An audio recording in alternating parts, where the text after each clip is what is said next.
So we're at NCAN's Leadership Summit, and I think most people who know NCAN would be familiar with who you are, but just in case, what's your name?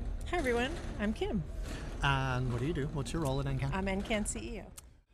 One of the things we're talking a lot about is Pell Grant funding, and I know you were a Pell Grant student when you were in college. What did the Pell Grant make possible for you in terms of thinking about college when you were at the beginning of that journey?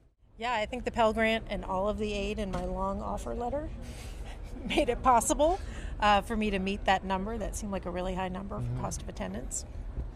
It also gave me the freedom to choose an institution that was a really good match for me. That's really great. And something that we just put out is an analysis that shows if Pell had kept up, the maximum grant had kept up with inflation for the past few years since it was increased in 2022, it would be about $700 higher than it is today. I know that it was only a bare 5-6 years ago that you were in college, but thinking back to then, what would an extra several $100s have meant in your budget of making life easier, less worry? What would that have meant to you if it had been a little bit bigger?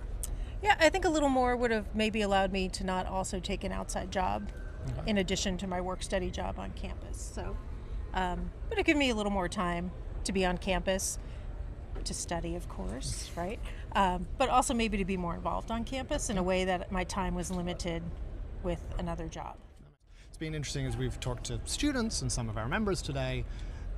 When I've asked that question, it's never been, oh, well, it would have meant I didn't have to work at all, or it would have meant I had money for going out. It's meant, well, I would have worked fewer hours, or I would have worked one job instead of two, or I would have had a little bit of money for emergency expenses. So if my car broke down, it's never, the students that NCAN and our members work for, it's never, oh, well, this means I can't, an extra few $100 is not, I'm not working. It just gives me a little bit more security.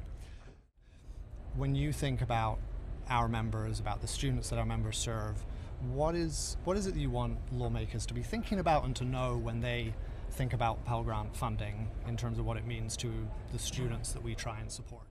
I think that there are real students behind it, like you're saying, that this is a program that has grown to maybe $33 billion, which is a large program in the federal budget. And I think as programs get larger, maybe we lose sight of the fact that they represent students.